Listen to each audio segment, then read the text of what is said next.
나도 블랙리스트 피해자입니다 하고 얘기를 하고 있는데 어쨌든 부메랑이 돼서 돌아온 2007년 대선 경선을 다시 생각하게 합니다. 여러분께서는 MB가 이제 와서 대선 때 지금 박근혜 안 도왔다. 나도 블랙리스트 피해자다. 이렇게 얘기하는 속내. 그리고 만약에 이런 얘기를 전해 들으면 박근혜 전 대통령은 또 무슨 생각을 할지 짚어주세요. 앙숙이던 이명박근혜의 연결고리는 2007년에 이명박과 박근혜는 대선 후보 경선에서 붙어서 박근혜 뒤에는 최순실 일가가 있다. 최순실 일가에 있다. 이렇게 폭탄을 던졌고 박근혜 당시 후보는 BBK 도곡동 땅 주인 MB 아니에요? 확실해요. 이러면서 공격을 했죠. 그리고 2012년 이명박과 박근혜는 불법을 저질러가면서 박 대통령 만들기 도울 이유가 없었어요. 그때 우리 심도 깊은 대화를 나눴잖아요. 이런 생각하시지 않을까요? MB가 국정원 군사이버사에 지지 댓글 공작을 하도록 하고 안보실이 NLL 대화록을 유출해서 종북 공세에 활용하며 2012년 9월 2일 100분 독대 이후에 이제 이런 일들이 벌어졌다 그 얘기입니다.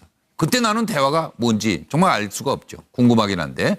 그리고 2017년 오늘 이명박과 박근혜는 김관진 MB가 시켰어요. 적폐청산은 정치보복이에요. 법치 이름을 빌린 정치보복이에요. 이렇게 두 분은 하고 있고 얘기를 이재만 정호성 안봉근은 박근혜 대통령 지시로 국정원 돈을 받아서까지 진술했습니다. 들어보시죠.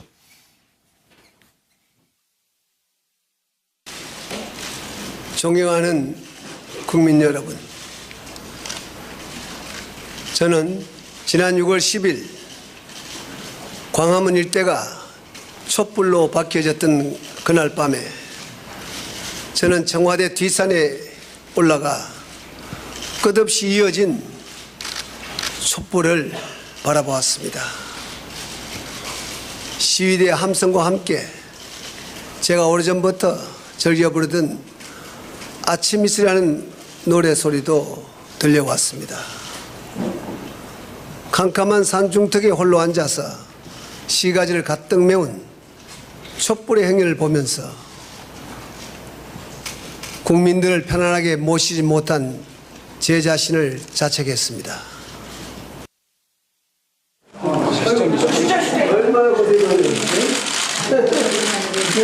해외 순방 나가시죠?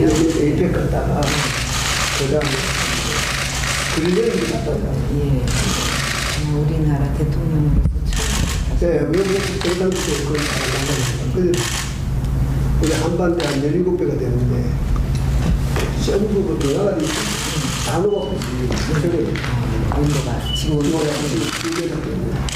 그래가지고 거기 뭐 온갖 그게 다 나오고 강원도 뭐 굉장한 소리 나와가지고 중국 이런 굉장한 공세를 하는데 세계가 주목을 하겠는데 국민에게 보이는 것, 국민이 보는 것과 그 다른 내막들이 정치권에 많은 것 같아요. 황 소장님.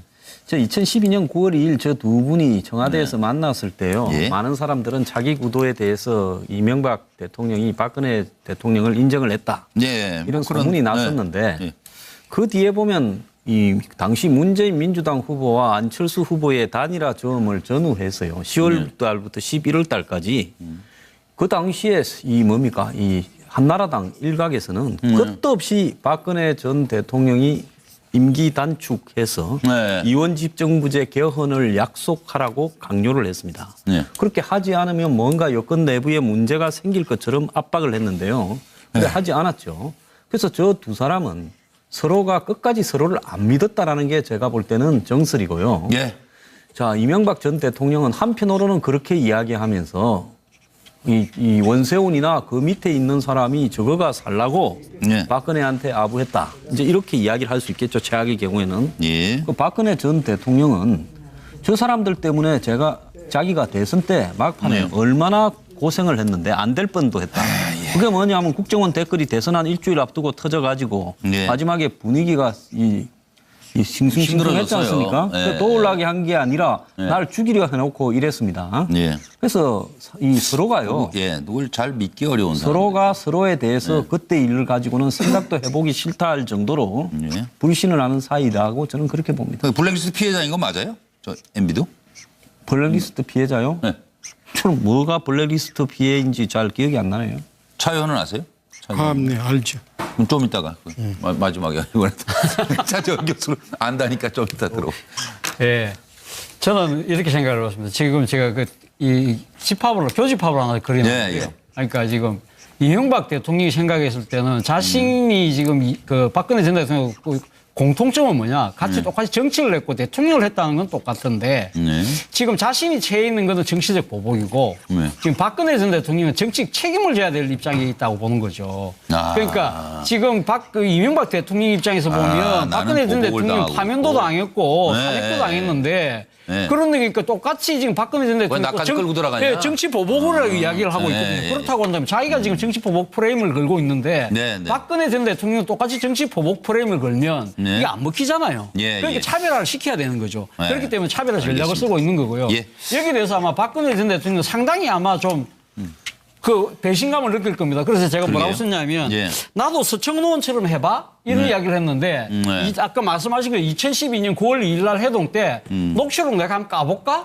얘한테 어떻게 했는지 그것도- 아마 그런 식으로 네. 상당한 배신감을 갖고 있지 않을까 생각합니다. 예. 하여튼 노영희 변호사님은 뭐 블랙리스트 피해자라고 주장한 내용은 그거죠. 뭐 청계천 아리랑이라고 하는 노래를 부르라고 했더니 예. 청계천을 빼고 부르라고 해서 그랬다면서요. 예. 그러니까 그것도 본인이 부른 게 아니라 이제 가수가 부르려고 했더니 이제 청계천을 빼고 부르라고 하는 것은 명백한 나에 대한 음해다 내지는 나도 그래서 이 정권에서는 블랙리스트다? 블랙리스트의 네. 피해자다 이렇게 주장했다는 내용이 있고 예. 또 뭐 노무현 수사했기 때문에 내가 지금 당하는 거다 이런 얘기를 하고 있다는 건데 네. 2016년 7월 10일인가요? 네. 썰전인가에 나와가지고 이명박 전 대통령이 뭐라고 얘기했냐면 나도 참 못했지만 박근혜 전 대통령은 나보다 더 못한다. 네. 이렇게 더 못할 것 같다. 이런 얘기를 하셨다는 거예요. 네. 그래서 서로 상당히 상대방을 싫어하고 상대방을 어쨌든 간에 나보다 못한 사람으로 여기고 있었다라고 한 얘기인 것 같은데 어쨌든 전 여기서 솔직해서 좋습니다. 본인도 네. 못했다는 걸 인정했기 때문에 그래서 이번 사건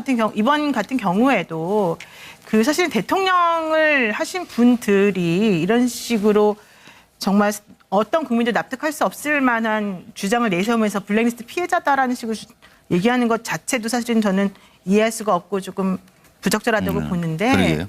좀 제발 좀 대승적 차원에서 큰 틀에서 조금 국민을 생각해서 말씀을 해주셨으면 좋겠습니다. 네.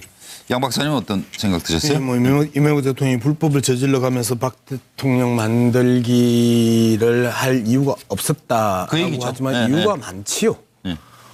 계속해서 이 집권 5년 동안에 지속되었던 앞서 이야기했던 뭐 4대강 비리라든지 예. 그다음에 방산 비리라든지 예. 그다음에 자원외교 비리라든지 그다음에 이상덕 전 의원 이명박 전 대통령의 형의 비리라든지 만사형통. 측근들의 비리라든지 네. 그다음에 구인회의 비리라든지 수많은 비리들이 재임 중에 도 터졌지만 재임 이후에도 훨씬 더 빙산의 일각만 재임 중에 드러났다. 그러면 빙산의 몸통에 대해서 본인과 관련돼 있던 BBK 관련했던 이 140억 문제나 네. 이런 것들을 정권을 인수하는 과정에서 다 볼 수밖에 없어요. 네, 예. 그 모든 것들을 놓고 대통령 선거 100여일 남겨놓고 두 사람이 9월 2일 날 만났을 때 무슨 이야기를 하겠습니까? 네. 대통령은 덮어주라. 현직 대통령은 당신 덮어주라. 네. 그다음에 대통령이 도전하는 사람 입장에서는 시켜주라. 네. 덮어줄게. 덮어주라. 시켜줄게. 시켜주라. 덮어줄게. 네. 이러한 정치적 거래가 있을 수밖에 없었습니다. 그래서 이제 그럼에도 움직였다. 불구하고 예. 박근혜 정부 시절에 친이계들이 힘겹게 예. 생존해 왔던 부분에 대해서는 또 누구든지 알만한 사람은 알잖아요. 즉 박근혜 전 대통령이 친이계에 대해서 따뜻하게 안아주거나 좋은 직장을 주거나 그다음에 뒤에서 후원해 주지는 않았어요. 예. 그러면 그런 것들이 블랙리스트에 올라가서 아니죠. 상호의 범죄를 덮어주고 그리고 범죄적 행위를 통해서 시켜줬던 거기에서 퉁친 거지 미겨 살리는 문제까지는 퉁친 건 아니었다는 거죠. 예. 그 부분에 대해서 명확하게 할 필요가 있습니다. 알겠습니다. 서영호 소장님. 네, 블랙리스트 피해자다. 이 얘기는 뭐냐면 저랑 차명진 의원이 있는데 예. 나 이 사람이랑 안 친해. 그러니 이 사람한테 오히려 피해를 받았어. 내가 그러니 댓글로 도와줄 리가 있겠어? 이런 얘기를 하고 싶어 하는 거잖아요. 예. 그런데 아무리 정치적 당내 라이벌이 미운들 민주당보다 밉겠습니까? 만약에 민주당이 정권을 잡았을 경우에 이명박 정부의 전 정권에 대한 적폐청산이라던가 개혁 작업을 할 텐데 그렇기 때문에 저는 궁극적으로는 박근혜 전 대통령과 서로 이명박 도왔다? 대통령은 그 초록은 동색이다. 예. 한 편이 아닌가 싶은 생각이 듭니다. 예, 알겠습니다. 차명희 전 의원님.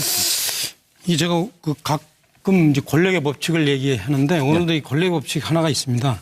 이제 권력이 정권이 교체되지 않고 승계됐을 경우에 예. 공통적으로 나타나는 현상이 있어요. 승계받은 사람이 그냥 전 정권을 그만 놔두지 않아요.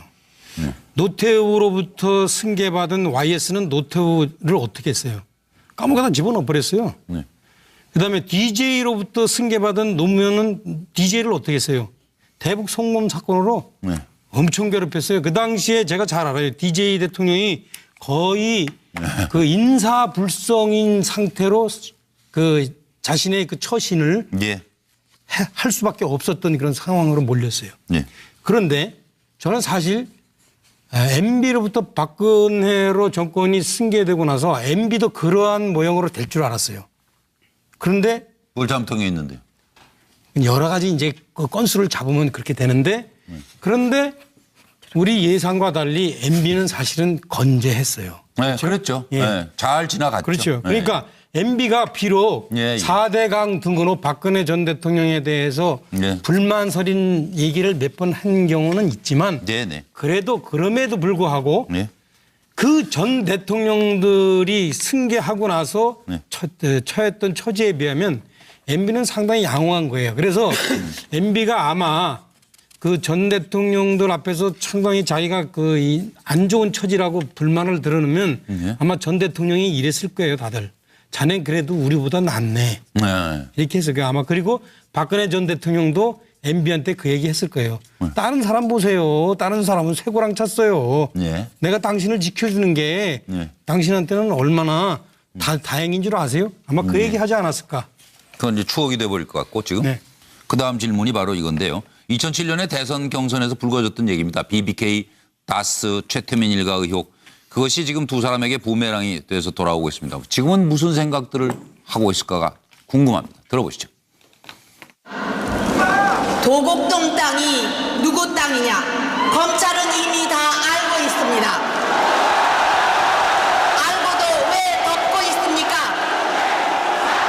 만만한 후보가, 만만한 상대가 후보로 뽑힐 날을 기다리고 있는 것입니다.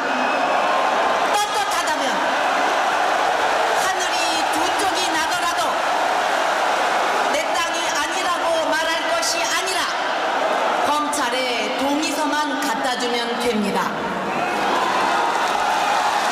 지금 피한다고 검찰이 계속 입 다물고 있겠습니까?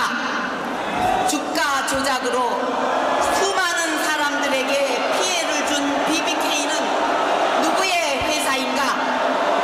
오늘 아침 신문에 실제 주인이 우리 당의 모 후보라는 비밀 계약서까지 있다고 나왔습니다. 제2의 김대업이다. 정치 공작이다. 아무리 외쳐봤자 서류 한 장만 나오면 어쩔 수가 없습니다.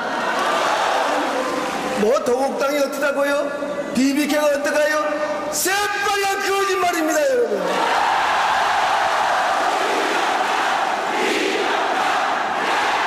저는 그러한 삶을 살아오지 않았습니다, 여러분. 누가 나에게 돌을 던질 수 있습니까, 여러분?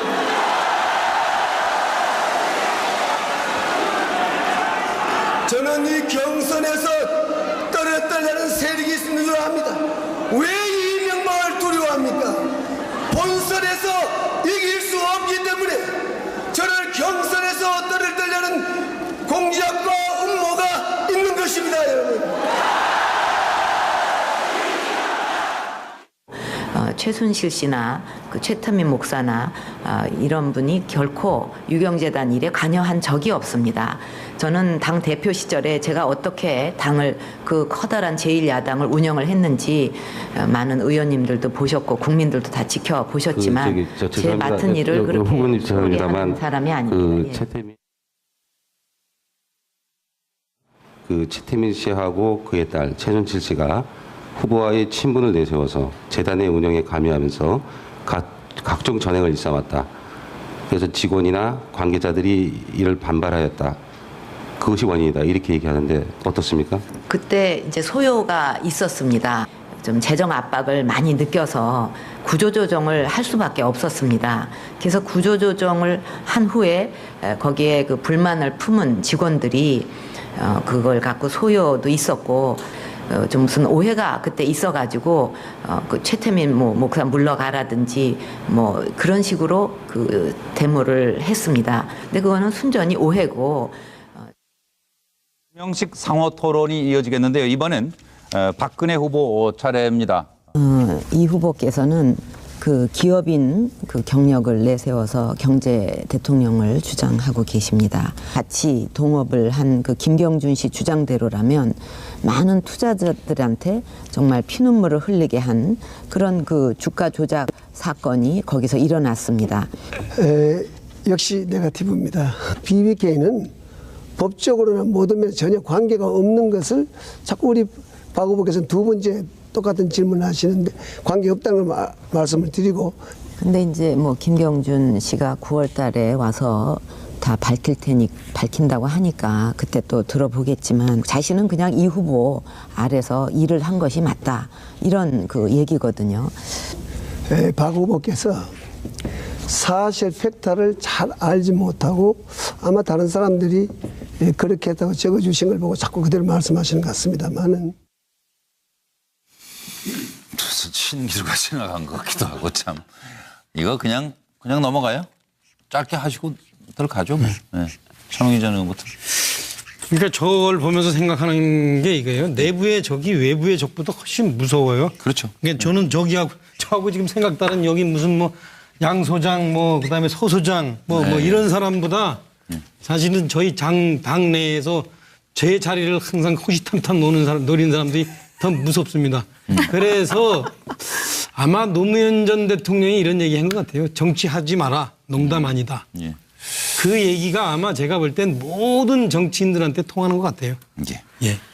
네, 뭐 똑같은 얘기입니다. 우리끼리 쏜 빈총이 총알돼서 돌아올 줄 몰랐다. 그래서 지금 최태민 유경재단에 대한 박근혜 전 대통령에 대한 비판들 그리고 BBK 다스 이명박 전 대통령의 비판들은 모두 본인들의 경선 때 나온 얘기를 민주당이 주워서 지금 총알로 쓰고 있는 건 아닌가 싶어서요. 그런 만시지탄이 듭니다. 왜 최순실이가 청와대를 들어가서 속을 썩였는지 양문석 박사. 지난 10여 년 동안 국민들이 정말 진실을 알고 싶어하는 내용들이 이제 그 구체적으로 적시가 돼서 쭉 나왔잖아요. 그러네요. 대표적인 게 뭐예요? 최태민과 관련된 그 실상은 도대체 뭘까? BBK 다스와 관련된 실상은 뭘까? 이제는 밝혀야 한다가 제 생각이고요. 그렇죠. 저 문제 제기는 저들 두 사람이 했던 거고요. 이제 풀어드려야죠, 뭐 그러니까. 문제 제기한 걸. 그 아들이 다스에 가서 왜 근무를 그렇게 높은 자리에서 하고 있는지. 그런 국민의 궁금증을 풀어줘야 되는 거죠. 노영희 변호사님. 그 변호사들이 이제 그 재판을 할 때 그 범죄를 여러 명이 같이 저지르는 사람들이 같이 재판에 회부되는 경우가 있거든요. 그렇죠. 그럴 때 이제 공동 피고인이라고 그러는데 이 공동 피고인들이 한 명의 변호사 가지고는 안 돼요. 왜냐하면 각자 이해관계가 그럼에도 불구하고 달라요. 다르죠. 그래서 공동 피고인 한 명당 저보다 이제 변호사가 한 명씩 이상 선임이 되는데 그때 변호사들이 하는 얘기가 있어요. 아군끼리 총질하지 말아라. 그러니까 그 얘기는 아는 피고인들끼리 서로 상대방의 약점을 알고 있기 때문에 그렇죠. 나 살자고 다른 사람에 대한 뭐 진실이나 이런 거를 얘기해서 우리가 재판에서 서로 간에 어쨌든 간에 서로 다 죽는 꼴을 면하자 이런 얘기가 있는데 이 상황이 바로 이제 그 두 분에 대해서 똑같이 아군끼리 총질하다 망한 사건이다. 그렇네요. 근데 오히려 그럼에도 불구하고 우리로서는 고맙죠. 저렇게 진실이 무엇인지를 밝힐 수 있는 계기를 마련해 주어서 지금 현재 그나마 이 상태가 지금 된 거 아니겠습니까? 맞아요. 속긴 크게 속았는데. 차재원 교수님. 저는 뭐 이 두 사람이 똑같은 생각을 하고 있을 것 같습니다. 제대로 짚긴 짚었네. 안 그렇겠습니까? 근데 이것이 소위 말하는 동상이몽이 아니고 이상동몽인 거죠. 네. 근데 이제 아마 이 두 서로 사람 다 알고 있잖아. 네.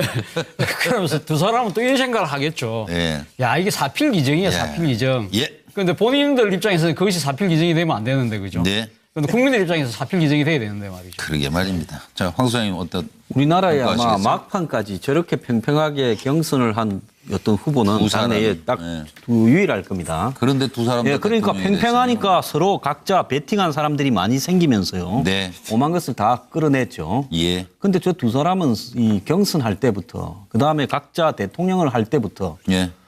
끝까지 서로를 안 믿고 견제하다가요. 지금 예. 어부질이 돼 버렸습니다. 이 어부가 지금 조개하고 갈매기를 동시에 잡아가 들고 가고 있죠. 예, 세상 모든 일은 자신이 지은 대로 받는 것이다라는 말처럼 돼가는 게 아닌가요? 그리고 오랜만에 뭐 송구하다는 말을 오늘 들었어요. 검찰에 나온 이병기 전 국정원장 입을 통해서입니다. 보시죠.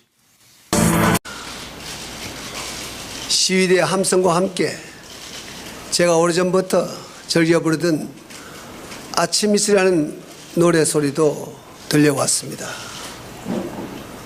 캄캄한 산중턱에 홀로 앉아서 시가지를 가득 메운 촛불의 행렬을 보면서 국민들을 편안하게 모시지 못한 제 자신을 자책했습니다. 얼마나 고생하는지. 해외 순방 나가시죠? 에이펙 갔다가 그다음 그린랜드 갔다가 예. 우리나라 대통령으로서 처음. 네, 그 당시에 그걸 나가셨어요. 우리 한반도에 한 17배가 되는데 전부 그 나라들이 단어가 없이 온도가 지금 온도가 그래가지고 거기 뭐 온갖 그게 다 나오고 뭐 경제란 데가 나와가지고 중국 이런 굉장히 공세를 하는데 세계가 주목을 하겠는데. 국민에게 보이는 것, 국민이 보는 것과 그 다른 내막들이 정치권에 많은 것 같아요, 황 소장님. 저 2012년 9월 2일 저 두 분이 청와대에서 만났을 때요. 예. 많은 사람들은 자기 구도에 대해서 이명박 대통령이 박근혜 대통령을 인정을 했다. 예. 이런 그런- 소문이 났었는데 예.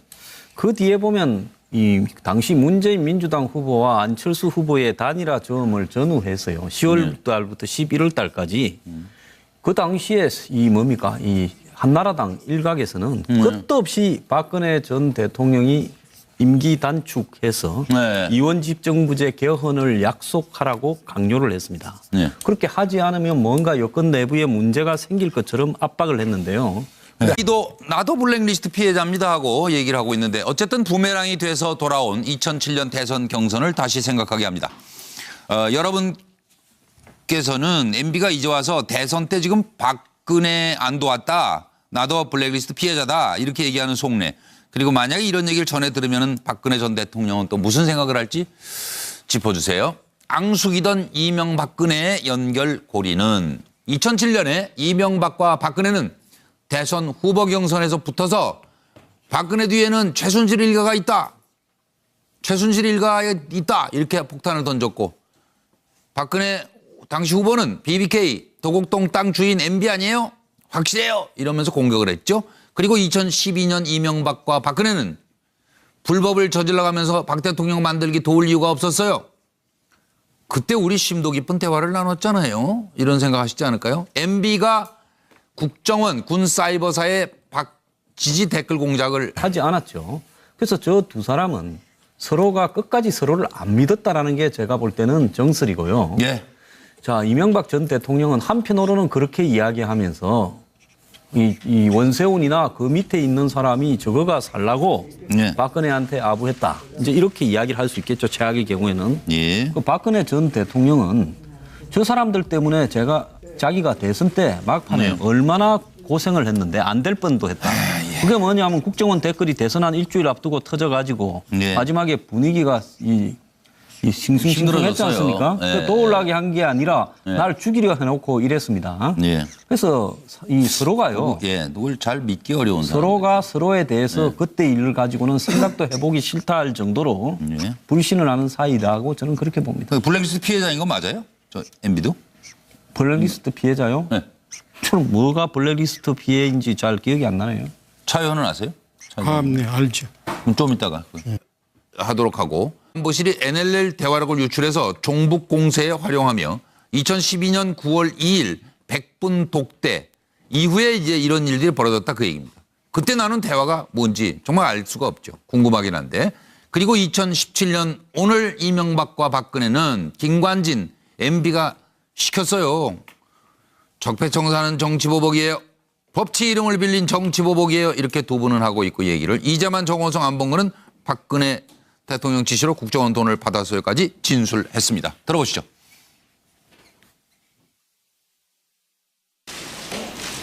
존경하는 국민 여러분, 저는 지난 6월 10일 광화문 일대가 촛불로 밝혀졌던 그날 밤에 저는 청와대 뒷산에 올라가 끝없이 이어진 촛불을 바라보았습니다.